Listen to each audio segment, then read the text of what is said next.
Bonjour à tous et bienvenue sur Bidon Collé. Comme tous les jours, on continue notre émission débrief de l'étape du jour, l'étape du Tour de France. Aujourd'hui, 4e étape, une étape de folie avec les grands champions qui se sont montrés. On a eu la première vraie bagarre Pogacar-Vingegaard, mais pas que, hein. Tous les grands étaient là dans une finale de folie. Donc on est là pour débriefer de cette étape. N'hésitez pas à vous abonner, à liker cette vidéo, c'est important pour soutenir la chaîne et du coup pour débriefer de cette magnifique étape. Je suis avec Hugo, comment tu vas? Ça va super, on a eu beaucoup de choses à dire sur cette étape, que ce soit pour le maillot jaune, le maillot à points, le maillot à poids, mais aussi les favoris comme tu l'as dit. Commençons peut-être avec l'échappée du jour. Oui, l'échappée du jour qui était composée de 4 hommes, avec 2 hommes qui sont revenus dans un second temps un par un, avec un Casper Asgreen, vainqueur sur le Giro cette année, donc une échappée avec des costauds, parce qu'on avait aussi un Tobias Abrahamsen, qui était à l'avant, Lenny Martinez qui était le dernier rescapé de cette échappée, qui a pris d'ailleurs quelques petits points de la montagne. Oui, Lenny Martinez qui était, comme tu dis, le dernier à passer. On pensait peut-être qu'il allait chercher le maillot à poids, mais finalement c'était compliqué parce qu'on a vu UAE et Alpecin qui étaient déjà sur le point de rouler très vite dans cette étape. Je pense que c'est un choix, c'est parce que c'est peut-être plus facile de se placer dans un peloton qui est en ligne plutôt qu'un peloton qui est en boule. Et puis, je pense qu'on avait vraiment envie de faire un tri dans les favoris déjà aujourd'hui. Oui, c'est sûr. Puis aussi, pour parler de son meilleur à poids, tous les points étaient vers la fin de l'étape, donc ce qui a quand même réduit les chances des échappés d'aller le chercher. Et d'ailleurs, on peut en parler directement de qui a le maillot à poids à la fin de cette journée. C'est Pogacar qui l'a repris. Alors dans un premier temps, Wellens a pris 2 fois un point alors qu'il faisait le train pour Pogacar. Donc théoriquement, il le gardait. Et finalement, grâce ou à cause de son l'attaque de Pogacar dans la dernière bosse, il reprend 2 points et reprend donc le lead de ce maillot à poids. Donc il fera le chrono demain sans sa combinaison UAE, sa combinaison de son équipementier. Et je pense que le but c'était de justement ne pas l'avoir. Il avait réussi à le prêter à son coéquipier Wellens et finalement il le récupère. Oui, c'est dommage. Je pense que ça a été mal calculé, c'est une erreur. On le voit, c'est un aveu qu'ils se sont trompés parce qu'ils ont tout fait que pour que Wellens le lait sur l'hier, puis encore aujourd'hui. Et au final, c'est quand même Pogacar, avec les circonstances de course, qui fait que demain, ils vont quand même perdre pas mal de temps. En fait, on sait qu'on perd des watts vis-à-vis de cette combinaison aéro. Donc, à mon avis, il y aura quand même du temps au final, en finalité, de perdu sur ce chrono. Oui, même si ça paraît pour le commun des mortels un petit détail, c'est vrai que on en parle depuis des années. Les combinaisons, surtout en chrono, sont travaillées pour être aéro. On se souvient, il y a pas mal d'années maintenant, il y a déjà quelques années maintenant, l'équipe Ineos, à l'époque Sky, qui avait une combinaison avec du vortex sur les épaules qui permettait potentiellement d'y aller quelques secondes. Enfin bref, il y a plein de petits trucs comme ça. Même quand il fait je sais pas combien de degrés, on est en long parce que comme ça la peau arrête moins l'air et la combinaison est le plus aéro possible. Après c'est plein de petits détails, mais c'est vrai qu'être avec la combinaison du Tour de France, qui est je pense une très bonne combinaison, mais où il y a potentiellement beaucoup moins de recherche aérodynamique, et dans une grande équipe comme UAE, où on sait qu'il y a plein de petits détails comme ça, que ce soit dans la nutrition, l'entraînement, ou justement les équipementiers, ça joue un petit peu, et puis aussi ça joue un peu sur le psychologique, je pense. Ouais, aujourd'hui on était au départ de cette étape. On a vu qu'il y avait un nouveau maillot vert, Jonathan Milan, qui était très apprécié du public, comme tous les maillots, c'est très encouragé. Ici, il le garde encore, mais dans ce classement, on peut voir qu'il y a des coureurs qui ont repris des places. Oui, on l'avait déjà dit hier avec l'abandon de Philipsen, ça s'était resserré. Ça continue à l'être parce qu'on a vu un sprint intermédiaire évidemment joué par les sprinteurs, surtout par Jonathan Milan qui le remporte d'ailleurs devant Girmay. On avait l'impression que c'était les deux les plus intéressés. On a un Merlier après en second rideau et un Turgis, je crois, qui viennent un petit peu faire un mini sprint, j'ai envie de dire, pour juste être dans les échappements des deux premiers.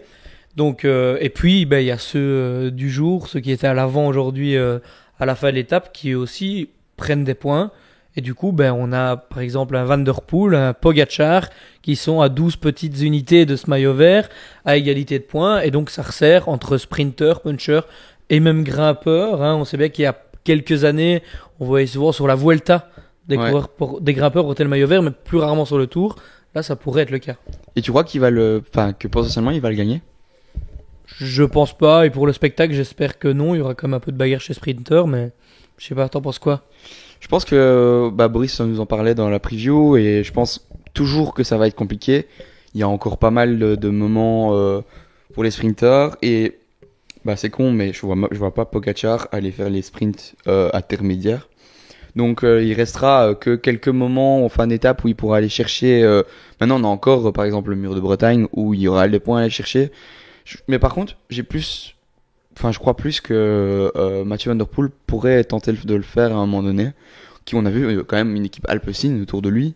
Je trouve très très forte encore aujourd'hui. Ouais, une équipe qui a beaucoup roulé avec un Groves, même à Ouais. l'avant du peloton, même après quelques bosses qui étaient toujours là pour les 2-3 bosses finales, qui a l'air de, je vais pas dire voler, mais presque. Ouais, et puis autour de lui, il n'y a pas que Groves, même si Groves, comme tu le dis, il est peut-être dans la forme de sa vie.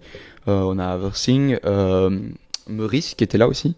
Qui était là très longtemps. Ouais. Vermeer, enfin, c'est des coureurs qui vont pouvoir vraiment bien l'aider. Et je pense que si on peut aller réfléchir 2 secondes, ce serait con de pas y essayer ça en tout cas. Ouais, je pense qu'ils y songent. Les frères de Haute-Hove ont cette depuis quelques années. À chaque fois qu'ils sont sur un grand tour, ils gagnent. Donc ils ont le don de mettre des sprinters, mais d'aussi souvent jouer un peu le maillot vert. Et c'est une des seules équipes qui ne vient pas ou presque pas avec des grimpeurs. Et donc ils jouent les étapes et des classements annexes, surtout le maillot vert. Donc je pense que ça les intéresse, mais que sans trop, j'ai envie de dire, y toucher, même s'il fait énormément dans l'étape, mais il joue l'étape, c'est un racer, il veut gagner, sans faire le sprint intermédiaire. Il se retrouve seulement à quelques unités, pareil pour Pogacar. Donc je pense que le point important de ce maillot vert, ça va être si Mathieu le veut ou pas. Même s'il gagne des étapes, s'il le veut, je pense que on le sait tous, il en est 100% capable. Ça dépend aussi des autres coureurs, mais je pense que s'il veut, il y a pas mal de chances qu'il puisse l'avoir. Et on pourrait voir un Mathieu Van Der Poel qui fait le maillot vert sans faire les étapes de sprint et que ce soit Groves qui le fasse. Ça peut sembler compliqué, mais maintenant je pense que il n'y aura pas l'inverse dans le sens où il n'y aura pas de fois où on fera sprinter Van Der Poel pour qu'il prenne potentiellement quelques points. Je pense que l'équipe, si Gross est là pour le sprint, ils feront le sprint à 100% sans s'occuper des points. Maintenant, on le sait, il n'y a pas tant d'étapes de sprint que ça. Et les quelques qu'il y a, on l'a vu, même si on va descendre et qu'il y aura peut-être des étapes avec moins de vent, il peut avoir des attaques de loin, il peut avoir des bordures, il peut avoir des chutes. Le vélo aujourd'hui, c'est quand même de plus en plus souvent les forts qui sont devant. Donc il y aura encore des étapes de sprint. Mais je pense totalement que Mathieu peut avoir le maillot vert sans pour autant en lançant Groves de temps en temps. Ouais, moi je pense qu'il est capable en tout cas. Et puis on sait toujours pas pour ces dernières étapes comment ça va se passer, etc. aux Champs-Élysées. Peut-être que ça peut lui convenir aussi en plus aller de pouvoir gagner ce maillot et gagner l'étape des Champs-Élysées, ça pourrait être incroyable pour Mathieu Van Der Poel. Revenons peut-être à l'étape du jour. Ici, on a eu une grande bagarre. Alors, on peut parler de Pogacar et Vingegaard. Moi, j'ai plutôt envie de parler de UAE, Visma. Je pense que Visma a vraiment... Donc, UAE a roulé toute l'étape, a mis un très gros tempo. Mais le moment très important qu'on a vu où la course se déclenche, c'est vraiment quand Visma a fait rouler Campenars avec toute l'équipe derrière, avec un final quand même fort sinueux, encore quelques chutes. C'est vrai qu'on pourrait parler encore du parcours et des rétrécissements, mais on va d'abord parler de Visma. Est-ce que tu as trouvé que cette Visma était vraiment parfaite dans sa tactique ? Honnêtement, oui. D'ailleurs, elle est un peu dans la continuité des quelques jours précédents où on les voit attaquer, faire des choses un peu différentes. Là, on les a pas trop vus de la journée. On a vu beaucoup Alpecin, UAE rouler dans la finale. Et puis eux sont vraiment venus vraiment à la fin, dans les 15, je veux dire les 10 derniers kilomètres avant la dernière bosse. Il n'y avait plus que Visma, j'ai envie de dire, il n'y avait plus que Campenars avant d'avoir tous les autres. Mais Campenars, monstrueux, qui pendant, je pense, il fait un relais de 5-6 km en faisant presque toutes les relances à bloc, tous les faux plats au sprint. D'ailleurs, le peloton, ce qui restait du peloton, à cause notamment d'une chute, comme tu l'as dit, a littéralement explosé dans tous les faux plats. Et puis d'ailleurs, il a même mis à bloc un peu Benoît, parce que Benoît n'a pas su faire trop de relais une fois qu'il était dans la bosse. Mais en tout cas, c'était une belle tactique, surtout que j'ai fort apprécié qu'ils ont essayé que Van Aert ait un petit rôle protégé. En tout cas, je pense que si jamais il y avait besoin, il l'aurait utilisé. Mais dans la hiérarchie, il avait l'air d'être un peu plus protégé. D'ailleurs, il gagne le sprint du deuxième groupe. C'est cool de les voir pouvoir faire ça encore maintenant. Ouais, je suis pas sûr à 100% que Van Aert était protégé. Je pense que, en gros, quand il est arrivé, dans la force des choses, ça s'est mis en route au moment où il arrive et il a pris cette dernière place parce que ça commençait déjà à rouler et qu'il s'est mis derrière Vingegaard.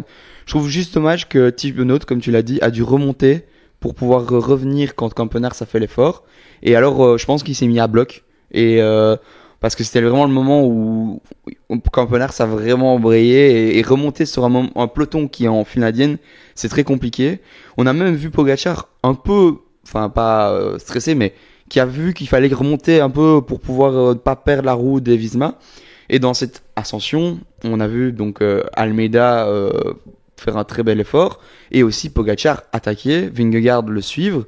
À un moment donné, on voit Vingegaard se rasseoir, mais on a l'impression que Pogačar se rasseoir, allez, quelques mètres après. Est-ce que tu penses que Pogačar était vraiment au-dessus de Vingegaard ou c'était plutôt kiff-kiff et que justement il s'est assis parce que lui aussi on pouvait plus de Pogačar? Non, moi je pense que le niveau, au sommet ils sont ensemble. Puis Vingegaard, certes, a lâché quelques mètres à un moment donné, mais la manière dont il revient, je sais qu'il y en a qui diront peut-être que Pogačar a un peu ralenti, mais moi j'y crois pas une seconde. Et puis la manière dont Vingegaard s'est mis sur les pédales, je sais pas, il a eu un petit moment de mou, on a vu qu'il s'est retourné, il était dans la roue, il s'est retourné un petit peu en s'asseyant et en remettant la tête devant lui, il avait 3-4 mètres de retard. Voir un coureur faire ça et puis remettre une dent et revenir, alors certes on était au sommet, mais il faut savoir le faire. On a eu du 13% dans cette côte-là, 11% de moyenne, enfin 10% et quelques sur presque 1 kilomètre. C'est un vrai mur énorme, sachant que les bosses avant, certes, il n'y avait pas eu d'attaque, mais il y avait pas d'attaque pourquoi? Parce que ça roulait à bloc, notamment grâce à un fabuleux encore Timo Wellens aujourd'hui. Donc non, je pense que leur niveau se vaut, et tant mieux pour le spectacle qu'ils soient restés ensemble dans cette bosse-là. Ouais, on priait tous les deux quand on regardait l'étape ensemble que Vingegaard s'accroche à Pogačar. On a même stressé au moment où il s'est rassis. Est-ce que tu trouves que c'est une erreur après cette bosse-là de Vingegaard de pas passer avec Pogačar? Quand on voit le résultat de la course maintenant que Pogačar a réussi à gagner cette étape. Non, je pense pas que c'est une erreur, surtout qu'il l'est passé tard, mais ouais, tard. Puis quand on regarde notre TV, tout peut paraître lent, etc. parce qu'on a toutes les informations. Là, les coureurs, ils ont aucune info. Peut-être qu'ils pensaient que Wout était potentiellement dans le groupe derrière et donc pouvait gagner au sprint, ou peut-être qu'ils savaient qu'il y avait Jorgensen et qu'être en supériorité. Bon, ils savaient peut-être aussi qu'il y avait Almeida ou pas, peu importe, mais être à deux, et d'ailleurs, ça leur a un peu servi d'être à deux, parce que Jorgensen a essayé une fois ou deux, on y reviendra. Mais non, je pense pas que c'est une erreur. Et puis, ouais, c'est vrai que il a quand même attendu quelques secondes, quelques minutes, puis quand il passe, les autres étaient juste derrière. Mais je sais pas si les deux se seraient livrés à fond. En tout cas, à ce moment-ci du tour, ils en sont capables tous les deux. Mais je pense pas que le résultat aurait changé tant que ça. C'est vrai que Vingegaard, quand on voit le résultat, il aurait peut-être fait 2. Il aurait pris 6 secondes à la place de 4. Faut quand même se dire que l'année passée, à la fin de la 4e étape, Vingegaard est à 50 secondes de Pogačar. Là, il est à 8 ou à 10. Donc c'est déjà une petite victoire d'être... on sait bien que Pogačar, c'est un peu un ogre, il veut tout. Les victoires d'étape, le général, reprendre du temps, les bonifs. Donc être déjà juste la veille du chrono à 10 secondes, sachant le chrono qu'il a fait sur le Dauphiné, je pense que c'est pour ces 4 premiers jours, opération réussie pour Visma, je pense. Oui, pour l'instant c'est sûr, et on n'avait pas passé loin de réussir avec mon prono, Jorgensen.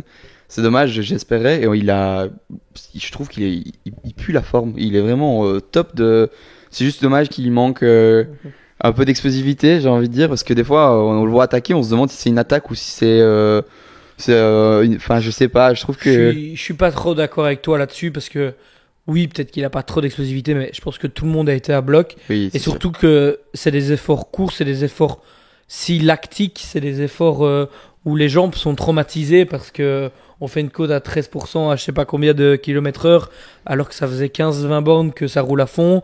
On est tout le temps en prise. Quand on n'est plus dans une bosse, bah, c'est une descente, mais c'est des relances tout le temps à je sais pas combien de watts.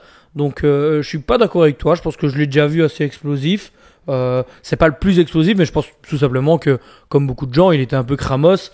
Et donc attaquer Oui, non, de manière c'est sûr. explosive, c'était exagéré. Mais si on le revoit un peu plus frais dans une autre étape, oui, c'est pas le plus explosif. Je suis d'accord avec toi. On va pas le comparer à Van Der Poel, mais je pense qu'il était cramos.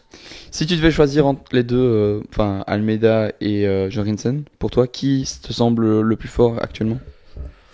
J'ai quand même envie de dire Jorgensen. C'est vrai qu'Almeida était fort aujourd'hui dans le relais qu'il a mis. Il a fait la dernière bosse, enfin la deuxième moitié de la dernière bosse à fond. Il était fort, mais puis Pogacar a attaqué rapidement. Il est toujours dans le groupe derrière. Donc il tient son rang, mais j'ai pas l'impression qu'on le voit tant que ça. Après, il est là quand on a besoin de lui. Donc Ouais. c'est déjà incroyable. Il y en a qui n'arrivent même pas à faire ça. Mais voilà, j'ai Jorgensen, il est là, il attaque, il tente, il était déjà là mardi, là on a un peu moins vu, je pense à Almeida, il a quand même passé le relais, mais on a un peu moins vu. Jorgensen est tout le temps là, tout près de Vingegaard, il est tout le temps là quand il faut, sur n'importe quel type d'étape, il est à l'avant, il joue le jeu d'équipe sans en faire trop, en regardant où est Vingegaard, et puis il est toujours en second rideau au cas où, donc, et puis on l'a vu les dernières courses qu'ils ont couru ensemble. Je pense qu'il est prêt à se mettre à la planche si vraiment il n'y a plus d'équipier et qu'il est là. Donc je vais dire un petit peu pour Jorgensen, pour l'attitude, pour la forme. Je pense que Almeida est très fort, mais pour l'attitude, je vais dire Jorgensen. Je pense que Almeida, pour la montagne, je pense qu'il y aura quand même un petit plus 1 pour lui par rapport à Jorgensen. Maintenant, Jorgensen a l'air vraiment très très en forme.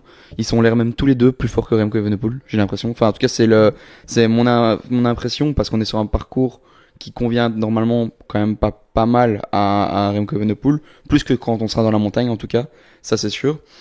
Petite question sur les frères Yates, que ce soit l'un dans une équipe, l'autre dans l'autre. Est-ce que tu crois que ils sont pas en forme ou ils sont pas là parce que c'est pas leur domaine ou ils vont être là en troisième semaine? Tu crois que t'as un peu peur vis-à-vis des deux frères Yates? C'est des purs grimpeurs. Ils n'ont pas spécialement l'habitude, même si de plus en plus de coureurs de classement généraux doivent savoir absolument tout faire, encore plus qu'avant, j'ai l'impression. Mais voilà, je pense que ils seront là, je pense, en deuxième et troisième semaine, personnellement, parce que c'est des coéquipiers incroyables. Je crois pas trop à de la méforme. C'est vrai qu'au début, Simon Yates, ça m'inquiétait un petit peu. Là, on l'a quand même vu, à part jusqu'à avant la dernière bosse, ben, pas trop loin. C'est dommage, pas dans le train Visma. On aurait préféré le voir à l'arrière. C'est bien de courir groupé. Après, je pense que voilà, il n'a pas pris trop de risques. Puis, est-ce que c'est une montée qui lui correspond parfaitement, des montées très raides et courtes? Certes, il est très léger, c'est un pur grimpeur, mais au niveau explosivité, c'est pas du tout le plus explosif. Et sur des cols beaucoup plus longs en montagne, je pense qu'il sera là comme équipier, et j'espère parce qu'il sera important. Pour Adam, bah, je pense que c'est pareil. Il est là pour être uniquement équipier. Et je pense que ça lui correspond pas trop le type d'étape qu'on a pour le moment. Des étapes stressantes, où il faut beaucoup frotter, où c'est très très explosif mais très court. Donc, mais je pense qu'on la verra 2-3e semaine. Ouais. Je suis d'accord avec toi, je pense que là, on essaye un peu de garder des forces pour pouvoir les illustrer en troisième semaine ou en deuxième semaine quand ce sera vraiment la montagne. Montagne, là où eux sont les plus forts et naturellement, ils vont être au-dessus du lot, quoi. Ici, Ouais. parlons peut-être encore de l'étape avec quand même un top 10 monstrueux. Mais dedans, il y a, sur le podium, il y a Mathieu Van Der Poel. Est-ce que tu penses que c'était possible d'aller chercher Pogacar aujourd'hui? Bah, je pense que oui. Après, un sprint, c'est un sprint. Il s'est un peu assis, relevé dans le sprint. Mais je pense que ça va avec ce que j'ai dit précédemment. Les efforts d'aujourd'hui sont des efforts très très difficiles. Pogacar, c'est des efforts qu'il adore. Après, Mathieu Van Der Poel aussi. Mais dans un sprint, on peut tous passer quand c'est une course difficile. On a avec Casper Asgreen aujourd'hui devant. Si on regarde le Tour des Flandres qu'il a gagné contre un Mathieu Van Der Poel au sprint, c'était pas une classique, mais c'est pour dire que à la fin de ces courses-là, quand c'est même un peu moins de 200 km ou un peu plus, quand les muscles réagissent de manière différente, surtout quand c'est un sprint, pas entre sprinteurs, que c'est un sprint en puncher, grimpeur, rouleur et qu'il n'y a pas spécialement d'équipier, pas de train. C'est différent, surtout que l'arrivée était quand même en faux plat après quelques virages. C'est Almeida qui a un peu lancé tout ça après être revenu sur Jorgensen. Donc c'était un beau final. On a vu des coureurs. Moi j'ai envie de te demander ton avis sur Oscar Only parce qu'on l'a vu déjà mardi. Il fait 6e. Aujourd'hui il fait 4e. Il a l'air très fort, toujours là, toujours présent. Qu'est-ce que tu en penses? Est-ce que tu crois qu'il va faire le général? Alors oui, je pense qu'il va faire le général, ça c'est sûr. Et d'ailleurs, pour moi, il est un des favoris pour le maillot blanc parce que l'air de rien, Remco Evenepoel me semble pas au top de sa forme. Enfin, pas au top de sa forme. Je pense juste que le peloton est dans un niveau tellement élevé. Je pense pas que c'est Remco qui est plus faible. C'est, je pense, le peloton dans sa globalité qui est extraordinaire. Donc pour moi, Only, chapeau, parce que déjà, ce qu'on voit avec le Tour de Suisse, c'était déjà exceptionnel. Ici, il vient avec des ambitions. Il est très jeune et malgré tout, il a pas peur d'être performant. Donc franchement, chapeau à lui. Maintenant, on a quand même devant lui, quand on regarde les 3 qui sont devant lui, c'est quand même, quand on lui dit si tu signes pour être à cette place-là, je pense qu'il le fait parce que devant lui, c'est Pogacar, deuxième Mathieu Van Der Poel, troisième Vingegaard, qui a évolué dans les sprints. Je trouve que c'est quand même, il a pas encore gagné contre Pogacar au sprint, mais il était pas loin, non? Tu peux le confirmer. Ouais, la seule fois qu'il gagne contre Pogacar, c'est au Tour de France l'année passée, oui, voilà. au sprint. Mais oui, c'est sûr que, puis même on en parle, je sais, à chaque vidéo, mais c'est flagrant en fait. Son attitude, la manière, comment il court, il a un visage, j'allais dire des yeux, mais on les voit pas derrière ses lunettes, mais il a un visage, il a une attitude décidée. On voit que il est pas là pour rigoler. Et alors que j'avais l'impression que l'année passée, il était plus dans une attitude, oui, objectif, battre Pogacar, mais c'est the GOAT, ça va être difficile. Et alors là, on a l'impression que même lui se dit, je suis le meilleur, je vais y arriver, je vais gagner. Il a une attitude géniale, il attaque, il tente. Puis même l'équipe Visma, on l'a pas spécialement vu rouler tout le temps comme à son habitude. On la voit sortir à des moments décisifs, tenter des trucs. Puis je suis persuadé qu'ils vont arriver sur l'étape des bordures, sur la première étape. Visma y est grandement pour quelque chose aussi. Enfin donc voilà, depuis le début, on n'est qu'à la 4e étape et on parle de Visma tous les jours avec un Vingegaard qui est très fort, mais pas que. On parle de toute l'équipe qui est monstrueuse. Donc non, franchement, chapeau à Vingegaard pour ce qu'il fait. On a eu un groupe juste derrière il y a eu une séparation de 2 groupes pendant cette attaque de Pogacar, Vingegaard, et puis ça s'est regroupé. Et derrière, il y avait juste 2 Français avec Vauquelin et Romain Grégoire. Et Skelmos en plus. Est-ce que tu as vu la descente de Romain Grégoire, quand même extraordinaire? Ouais, impressionnant. Il était quand même assez favori outsider sur cette journée. Il le prouve de jour en jour. Mais là, oui, il fait une descente de fou. Il sort de la roue un Vauquelin qui vole en ce moment. Donc ça veut quand même dire Skelmos qu'on voit un peu enfin, j'ai envie de dire, depuis ce début de tour. Mais ce qui m'impressionne surtout sur la finale de Grégoire, c'est que il y a cette bosse qui bascule un peu plus loin, il y a cette descente qui fait presque tout seul, il revient et il est encore là pour le sprint, alors qu'un Remco qui est à l'avant pète un peu du groupe, perd d'ailleurs 3 secondes sur la ligne. Ils sont 2-3 du groupe devant, je sais plus qui avec Remco. Jorgensen qui perd 2-3 secondes. Jorgensen avait essayé d'attaquer, Remco aussi, mais il a chassé tout seul derrière, j'ai envie de dire. Ils se sont fait quelques relais au début, mais une fois dans la descente, c'est all out. Et non, chapeau d'être revenu. Les quelques ça devait rouler à fond avec Almeida et même Jorgensen qui a attaqué dans les derniers kilomètres. Il revient, il est toujours là pour faire le sprint. Non, chapeau, j'espère qu'il va en claquer une, il le mériterait, mais 1000 fois. Ouais, moi, je suis d'accord avec toi. Le seul problème, c'est qu'à l'heure actuelle, les étapes se jouent entre les favoris. Mais si il y avait peut-être un moment où ça se regardait un peu plus, ou qu'il y avait un peu d'espace, je pense que lui, il pourrait prendre sa chance et aller chercher une étape. Alors, il est encore bien placé au général pour l'instant. Je pense qu'on le laissera pas partir facilement. Mais plus tard, dans la semaine, dans les 2 prochaines semaines, pourquoi pas. Franchement, c'est un coureur que j'aime vraiment bien. Et sa façon de descendre encore, Skelmos était dans la roue, il n'arrivait pas à tenir. Franchement, c'est quelque chose qui... On le voit de plus en plus que c'est une qualité importante dans le peloton. Mais tout le monde a déjà un niveau extraordinaire en descente. Et lui, en plus, arrive à... c'est pas encore au niveau de Pidcock, mais ça montre que c'est une qualité exceptionnelle quand même, non? Ouais, puis il est super complet. Ouais. Les bosses raides, explosives lui correspondent très bien.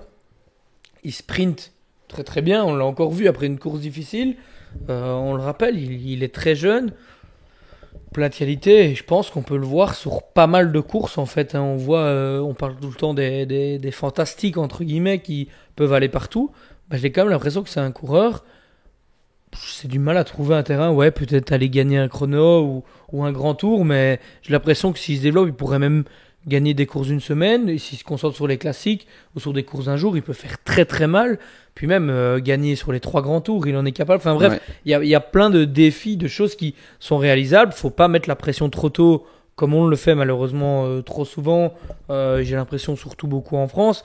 Mais c'est vrai que là, on a quand même avec lui et Vauquelin deux gars qui, waouh, impressionnant. Vauquelin, je me réjouis de le voir demain sur le chrono, mais ils sont au plus haut niveau parce qu'on est sur le Tour de France où, on le rappelle, il y a, depuis quelques années, c'est plus le cas, presque pas eu de pépins dans les préparations de tout le monde. Donc on a les meilleurs coureurs du monde, dans les meilleures conditions du monde, dans tous les secteurs du monde. Donc chapeau à la France et à ces deux gars-là. Ce matin, on était devant le bus Arkea et je trouve que la France ne se rend pas compte des talents qui sont en train de sortir. Parce qu'on était même devant le bus FDJ, je trouve qu'il n'y avait pas non plus une foule amassée devant, comme Arkea aussi. Donc c'est quand même le maillot blanc du Tour de France. Et c'est un Français, il marche à mort, il fait deuxième du Tour de Suisse. Et il y a 3, 4 personnes devant son bus. C'est quand même peu, tu trouves pas? Oui, c'est sûr. Après, sur le Tour de France, les bus sont moins accessibles aussi. Donc, il y a potentiellement moins de personnes. Mais oui, c'est vrai. Et puis, en fait, ça dépend des coureurs. Des fois, j'ai l'impression qu'un coureur va être beaucoup plus médiatisé qu'un autre. On en avait déjà parlé. Mais c'est vrai que, puis Vauquelin, quand on regarde ne serait-ce que son palmarès, il gagne sur le Tour. Déjà, un Français qui gagne sur le Tour, une étape, c'est déjà incroyable. Ses résultats de fou à la Flèche Wallonne. Le Tour de Suisse qu'il vient de faire, on le répète tout le temps, mais il est dans l'année de sa vie. Puis il est super complet. Puis même, il représente, je trouve, quelqu'un de décomplexé, honnête, franc. En interview, il est toujours, quand on voit son interview de la deuxième étape, où il parle de Jurgensen, il est un peu ronchon que Jurgensen n'a pas Ouais. roulé avec lui. C'est cool d'avoir quelqu'un de transparent, ça se voit De pas tout le naturel au temps. final. Ça se voit pas tout le temps. Et des gars qui sont naturels, qui ouvrent un peu leur gueule, mais qui restent respectueux et qui sont. Puis ils courent d'une belle manière, je trouve. Ouais, non, c'est sûr, il court en patron, je trouve, avec une équipe qui a des fois eu du mal financièrement, et etc. Il est pas au top niveau, enfin, au niveau de l'encadrement. Je pense qu'il y a mieux, mais ça fait plaisir de le voir à ce niveau-là. Parlons peut-être des favoris qui ont perdu du temps. On a Henrik Mas, qui a perdu Ben du temps O'Connor. aujourd'hui. Ben O'Connor, mais je pense que lui, ça va devenir compliqué parce qu'il a pas l'air d'être au top de sa forme. Lipovic, Roglic, le duo de chez Bora, qui ont perdu énormément de temps. Est-ce que tu penses que pour eux, il faut tirer sur la sonnette d'alarme? Je pense que oui. On en a parlé, la chute hier avec Urdimeus. Bon, enfin, je vais pas dire y perdre parce qu'il est toujours en course, mais on ne sait pas comment il va récupérer de sa chute qui était quand même assez violente. Il était au sol. Les deux leaders qui perdent rapidement du temps. On est au début du tour. Le tour peut se perdre tous les jours, même s'il se gagne pas. Donc ça devient compliqué, surtout que sur une étape comme ça, je suis désolé, mais il doit y avoir un des deux avec, ou en tout Ouais. cas dans le deuxième groupe. Alors ok, c'est des grimpeurs, ils sont peut-être pas hyper explosifs, mais s'ils veulent espérer gagner le tour, ils doivent être à l'avant avec ces gars-là. Lipovic et Rodriguez, tous les deux à 2 minutes 5 du coup. Rodriguez Général. aussi, ouais, à 2 au général. Tu penses que ça aussi, Rodriguez, c'est une erreur de chez Ineos? Avec Gall aussi qui a perdu du temps, je pense qu'il a 1,40, quelque chose comme ça. C'est deux équipes qui ont quasiment tout autour de ce leader-là. Donc soit Rodriguez chez Ineos, Gall chez G2R. Est-ce que là, on peut se dire c'est un peu trompé au niveau de l'effectif et mettre tout autour d'eux? Tromper, c'est compliqué parce qu'on a un niveau, tu l'as dit, qui est tellement haut. Aujourd'hui, ben, on regarde sur le peloton, il y a vraiment 10 mecs qui sont au-dessus du lot, et encore au-dessus du lot, et encore dans ceux-là, il y en a deux qui ressortent du lot. Maintenant, c'est très compliqué parce qu'on est sur quelque chose de très précis, hein. Je pense que quand la montagne va arriver, c'est là que la plupart des écarts se font, bah, je pense que on va vraiment voir où en est tout le monde. Le problème, c'est que maintenant, pour gagner un tour, il faut être un coureur complet. On va avoir le chrono demain. La plupart des gars qui perdent du temps sont pas non plus hyper bons en chrono. Ça veut dire potentiellement en reperdre demain.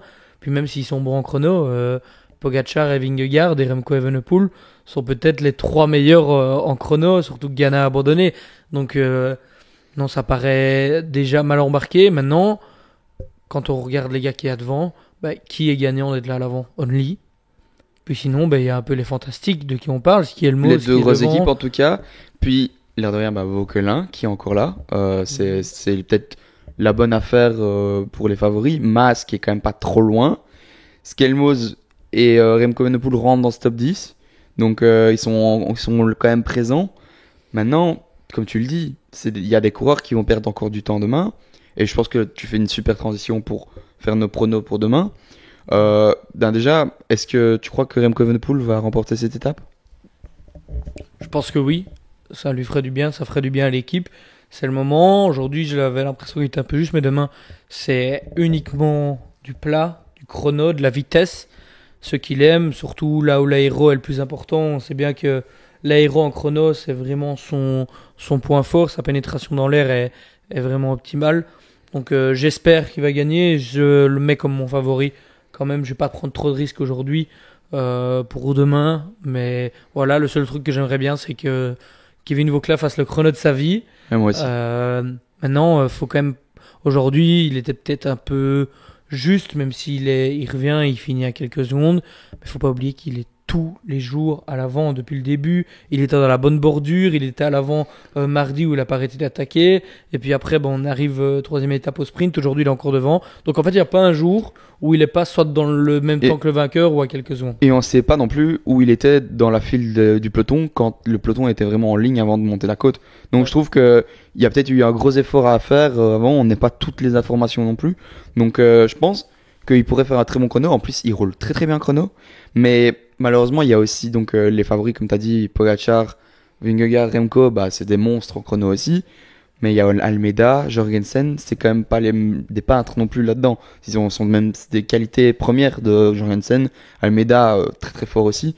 Donc j'ai vraiment du mal à voir qui pourrait aller battre ces coureurs-là demain dans le top 10. Mais je pense que Remco Evenepoel va remporter aussi cette étape. Mais par contre, pour le maillot jaune, moi je pense que ce sera Vingegaard qui ira le chercher. Alors il a perdu un peu de temps, comme tu l'as dit. Je pense qu'il y a 8 ou 10 secondes entre lui et Pogacar. Mais on a vu sur le Dauphiné un très très bon chrono de sa part, juste derrière Remco Evenepoel. Donc sur 30 km, je pense que Remco Evenepoel va quand même être le meilleur des spécialistes. Mais pour les grimpeurs, je pense que Vingegaard va être très très fort. Ok, je pense aussi qu'il sera fort, en tout cas si on se base uniquement, enfin pas que uniquement, si on se base sur le Dauphiné et sur sa forme actuelle, en tout cas il a l'air d'être fort. Je me réjouis de voir en tout cas le gap entre lui et Pogacar, savoir si ça va s'inverser depuis le Dauphiné ou pas. Mais en tout cas, vous dites-nous votre pronostic pour demain, qui vous voyez en jaune à la fin de ce chrono et qui vous voyez remporter. Il y a aussi pas mal de gars qui vont vite au chrono, qui sont peut-être un peu relevés plus tôt aujourd'hui, des Tobias Foss ou des Tim Wallens qui a beaucoup donné, mais des coureurs on pourrait en citer pas mal. Je me réjouis moi d'être demain pour cette étape. En tant que fan, c'est toujours intéressant de voir un chrono, de voir une discipline un peu différente, un effort solitaire.